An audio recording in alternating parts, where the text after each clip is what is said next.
P T I official کی طرف سے آپ ان کا آج ٹویٹر ہینڈل دیکھیں تو بہت اگریسو ان کی طرف سے اس کے اوپر ریاکشن جو ہے وہ آیا اور انہوں نے بھرپور قسم کی تنقید بھی کی. انہوں نے عمران خان صاحب کی پرانی کلپس چلائے جس میں وہ خوب کسی پرانی پریس کانفرنس پہ DGI/SPR کی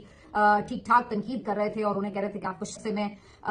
جو ملک کا نام ہے وہ ریپرزینٹ کرتا رہا ہوں اور پوری دنیا میں کرتا رہا ہوں, اور بہت ساری ان کی اور جو پرانے اولڈ کلپس تھے وہ سارے چلتے جا رہے تھے کہ آپ کون ہوتے ہیں یہ فیصلہ کرنے والے کہ یہ ٹھیک تھا یہ غلط ہے, آپ کو کس نے یہ اتھارٹی دی ہے. تو بڑے اگریسو عمران خان صاحب کے جو کلپس تھے وہ انہوں نے ایز ریاکشن یہاں پر آج ٹویٹر اکاؤنٹ سے پوسٹ کیے. اور پھر اس کے بعد ادروائز بھی جو پی ٹی آئی کی طرف سے ایک آفیشیل اسٹیٹمنٹ جاری ہوا شیخ وقاص اکرم صاحب کا, اس میں بھی انہوں نے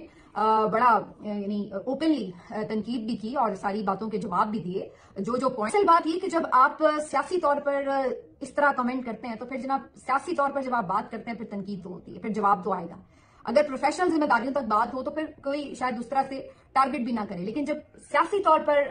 ایک آ کے پریس کانفرنس ہوگی اور اس کے اندر اتنے سیاسی سٹیٹمنٹس ہوں گے وہ بھی اتنے اگریسو قسم کے, تو الٹیمیٹلی ظاہر ہے جو ان کی طرف سے ریاکشن آئے گا وہ پھر تنقید کی صورت میں آپ کو بھی برداشت کرنا پڑے گا. پھر یہ نہیں ہو سکتا کہ آپ یہ کہیں کہ جی ہم تو تنقید کر لیں آگے لیکن جواباً ہم پہ نہ کوئی تنقید کرے, پھر یہ نہیں ہوتا. تو پھر تنقید تو ہوگی اور وہ ہو رہی ہے, وہ ہم دیکھ رہے ہیں. تو اس کے علاوہ بھی بہت سے جو پی ٹی آئی کے لوگ ہیں وہ اس کے اوپر بات کر رہے ہیں. مزمل حسن صاحب نے بھی پوسٹ کیا ہے. تو جناب والا انہوں نے بات کی کہ ٹیررزم جو ہے وہ تب ہوگا جب گورننس کے بارے میں انہوں نے بات کی اور بالخصوص کے پی کو انہوں نے اٹھایا. سندھ اور بلوچستان اور پنجاب جو ہے ان کی آنکھوں سے وہ اوجل ہو گیا. جہاں پہ آپ کچے کے ڈاکوؤں کی بات کرتے ہیں وہ ان کو نظر نہیں آیا. تو لہٰذا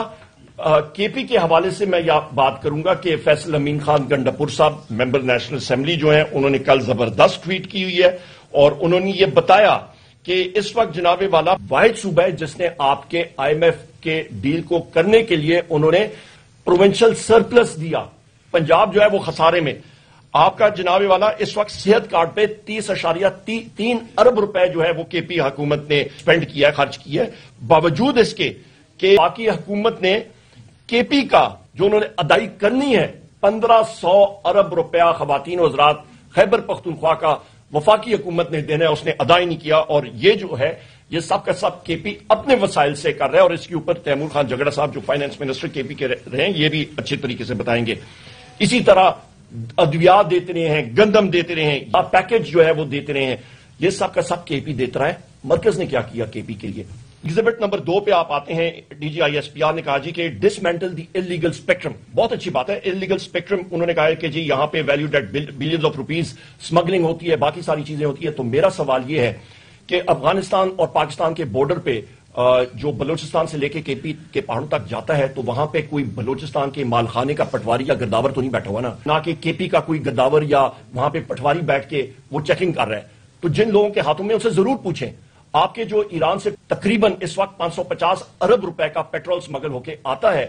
سال کا, تو خواتین و حضرات وہ کہاں سے آتا ہے؟ وہ کوئی ریڑھیوں پہ یا کسی خچروں پہ یا گدوں پہ تو نہیں آتا نا. آپ کے ٹرک آتے ہیں اور وہ اس وقت کے پی تاکوٹ تک وہ پیٹرول آ رہا ہے. تو اس کے اوپر وہ ذرا کریں. ڈرونز بھی ہیں, انٹیلیجنس سورسز بھی ہیں, پر یہ تبھی ہوگا جس وقت کہ انٹیلیجنس ایجنسیز کے اہلکار وہ بجائے اس کے کہ آپ میڈیا کے ساتھیوں کے پیچھے آپ کے پیچھے وہ جائیں اور آپ کے میڈیا چینلز کو وہ کنٹرول کریں. اور اس وقت مجھے پوری توقع ہے الحمدللہ کہ جو ہم لوگ اس وقت بات کر رہے ہیں وہ بالکل نہیں دکھائی جائے گی الحمدللہ, یہ مجھے پورا یقین ہے. تو لہٰذا جب اس چیز پہ وہ بزی ہوں گے اور ان کا سارا فوکس ہوگا تو وہ ان اسمگلنگ کو اور اس انلیگل اسپیکٹرم کو کیسے دیکھیں گے. اور یہ میں آج کی ڈان کی اخبار کے حوالے سے بات کر رہا ہوں, وہاں پہ یہ آرٹیکل آیا, میں اس سے یہ دیکھ رہا ہوں کہ یہاں پہ یہ میں ابھی کوٹ کر رہا ہوں اس اخبار کو. No one at the press briefing reminded the general that even after P T I's departure in 2022 the military kept advocating talks with TTP in an in-camera parliamentary briefing on 5th July 2022. یہ بھی P T I کی government ختم ہو چکی تھی, voice vote of no confidence ہو چکا تھا, جو پی ڈی ایم کا وزیر اعظم وہ شہباز شریف آ چکا تھا, which was attended by the then Army Chief General Qamar Bajwa, the then ISI Chief Lieutenant General Nadeem Anjum and the then Peshawar Corps Commander Lieutenant General Faiz Hamid. Parliamentarians were told that the reconciliation process with TTP was underway for ensuring the safety of the borders. خواتین و حضرات, دودھ کا دودھ پانی کا پانی یہاں پہ آ گیا, صاف ستھری بات ہے. آپ کو میں نے ایگزیبٹ نمبر 2 کا فیکٹ نمبر 3 جو ہے وہ پڑھ کے سنا دیا. 5 جولائی 2022 کو پاکستان تحریک انصاف کی حکومت نہیں تھی, ہم اسمبلی سے چلے گئے تھے. اس وقت کے آرمی چیف اور ان لوگوں نے اور پی ڈی ایم گورنمنٹ نے یہ کہا کہ ہمارے مذاکرات چل رہے ہیں ٹی ٹی پی کے ساتھ. تو پھر بات کہاں پہ گئی؟ یہ انٹرنیٹ کا دور ہے, یہ کوئی ڈون, یہ اس کا پاکستان ٹائمز کا دور نہیں رہا. اس پہ ہم لوگ پھر آتے ہیں جناب, ایگزیبٹ نمبر 3 پہ آتے ہیں. اس پہ وزیراعظم عمران خان صاحب جس وقت وہ وزیراعظم تھے تو یہ 8 نومبر کی جو آپ کی جو نیشنل سیکورٹی کمیٹی کی بریفنگ تھی اس سے ایک دن پہلے وزیراعظم عمران خان صاحب نے اپنے ایڈریس پہ اپنی تقریر میں قومی اسمبلی میں بات کی تھی کہ پاکستان جو ہے وہ امریکہ کے ساتھ پارٹنر ہوگا پیس میں، یعنی کہ امن میں،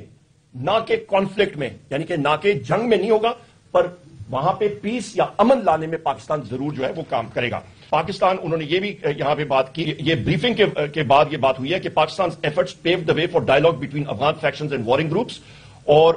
یہ بھی بات کی گئی اس بریفنگ میں کہ Islamabad it was also noted that due to Islamabad efforts meaningful talks have begun between the U S and the Taliban. Pakistan کی ایفرٹس کی وجہ سے طالبان اور امریکہ کے درمیان یہ ٹاکس شروع ہو چکی ہیں، اور اس وقت یہ بھی کہا گیا خواتین و حضرات کہ Pakistan territory is not being used in the ongoing conflict in Afghanistan, and we hope that Afghanistan land is not used against Pakistan, the DGISI said during the session. جس وقت فیض حمید صاحب تھے DGISI، اور انہوں نے یہ کہا کہ پاکستان کی سرزمین جو ہے وہ افغانستان کے خلاف نہیں استعمال ہو رہی، اور نہ ہی اور ہم لوگ یہی توقع کرتے ہیں کہ افغانستان کی زمین جو ہے وہ پاکستان کے خلاف نہیں استعمال ہوگی۔ اس وقت امن تھا خواتین و حضرات، وجہ کہ انٹیلیجنس ایجنسیز اپنا وہ کام کر رہی تھیں جس کے لیے انٹیلیجنس ایجنسیز بنی ہیں، نہ کہ وہ لگی ہوئی تھی میڈیا کے خلاف، میڈیا کے آپ کے اینکرز کے خلاف، رپورٹرز کے خلاف، میڈیا ہاؤسز کے مالکان کے خلاف، اور آپ کے سیاسی جو ہم لوگ پی ٹی آئی کے لوگ ہیں یا سیاسی مخالفین کے خلاف۔ آپ کا فیڈرل منسٹر یعنی کہ محسن نقوی جو انٹیریئر منسٹر ہے اس وقت، اس نے واضح طور پہ آن ریکارڈ ہے، آپ پریس کے ساتھ نے کور کیا تھا کہ ڈی چوک ہم لوگ 5 منٹ میں کلیئر کر دیں گے، اور انہوں نے کیا، اور انہوں نے کس کے ساتھ کیا؟ امریکن اور برطانیہ کے جو ہتھیار دیے گئے تھے پاکستان کو 9/11 کے بعد دہشت گردی کی جنگ میں، ان رائفلز کو جس میں آپ کی M60 light machine gun 7.62 into 51 millimetre جو rate of fire 850 bullets per minute ہے، ود نائٹ سائٹس آپ کی Remington 700 7.62 into 51 millimetre, sniper rifle with night sights آپ کی آرکٹک 7.62 into 51 ملی میٹر، یہ کیلیبر ہے اس کا ود نائٹ سائٹس، یہ برطانیہ کی رائفل ہے سنائپر رائفل، یہ وہ رائفلز ہیں جو استعمال کی گئی ہیں۔ اور اس کی زندہ مثال یہ ہے جناب والا کہ جس وقت تیمور خان اور میں خود ہم لوگ گئے تھے محمد ادریس صاحب شہید کی فاتحہ خوانی کے لیے، تو وہاں پہ ان کے اہل خانہ نے بتایا کہ اسٹیٹ لائف بلڈنگ جو ہے اس کے اوپر سے فائر آئے تھے۔ پی ٹی آئی سمجھتی ہے کہ ہم کسی ملک کے اندر مداخلت پہ یقین نہیں رکھتے، نہ کسی کو یہ حق دیتے ہیں کہ ہمارے ملک کے اندر مداخلت کرے، ہم کسی ملک کے معاملات میں دلچسپی نہیں رکھتی، نہ کسی کو حق دیتے کہ ہمارے ملک میں دلچسپی رکھے۔ ہاں، امن کے لیے ہم پوری دنیا میں کردار ادا کر سکتے ہیں۔ میں کنکلوڈ کرتا ہوں، میں صرف اتنا کہتا ہوں کہ ہوش کے ناخن لے، کوئی جنگ کی ہم متحمل نہیں ہو سکتے۔ میں افغانستان حکومت سے بھی ریکویسٹ کروں گا، اور میں پاکستان حکومت سے بھی مطالبہ کروں گا کہ تمام معاملات جو ہے نا بات چیت اور طریقے سے حل کی جائیں اور امن کو موقع دیا جائے۔ ہمارے تعلقات، ہمارا تو جب ہمارے وقت میں ہم نے خرلاجی پہ، ہم نے انگور اڈا پہ، ہم نے غلام خان پہ، ہم نے ترخم پہ فیسیلیٹیشن بائی تجارت شروع کیا، ٹریڈ شروع کی۔ ہم نے جو پاک افغان ٹرانزٹ ٹریڈ ہے اس میں ایک شک کا اضافہ کیا کہ ہماری ٹرانسپورٹیشن جو ہے نا وہ سینٹرل ایشیا تک جائے گی۔ یہ تو ہمارے پاس بہت بڑی مارکیٹ ہے، یعنی ہم نے اپنے ٹائم میں جو ہمارے ایکسپورٹ تھے وہ 400-500 بلین ڈالر سے وہ 2.5 بلین ڈالر تک پہنچائے۔ ہم سمجھتے ہیں کہ ہمارے لیے بہت بڑی اپرچونٹی پیدا ہو سکتی ہے، بہت بڑا مارکیٹ ہے اگر ہم سینٹرل ایشیا یا جو ہمارے رشین اسٹیٹس ہے آئے، تجارت کو موقع دے، کاروبار کو موقع دے، امن کو موقع دے، اور سب بیٹے اپنے معاملات ٹیبل پہ حل کریں۔ سے بے درد طریقے سے عوام پہ مظالم ڈھا رہے ہیں کہ جس کا کہ کوئی ماضی میں مثال نہیں ملتی۔ سیاسی استحکام لانا ہے وہ بھی ان پہ فرض ہے، کیونکہ سیاسی استحکام سے معاشی استحکام جڑا ہوا ہے، سماجی استحکام جڑا ہوا ہے۔ لوگ اس وقت بڑے مضطرب ہیں، لوگ ایک غیر یقینی صورتحال سے دوچار ہیں، اور جو ہمارے اندر ملک میں جو کیفیت ہے اور جو ہمارے باہر کے ملکوں کے ساتھ جو ہم نے سینگ اڑائے ہوئے ہیں، جس میں کہ ایک افغانستان ہے۔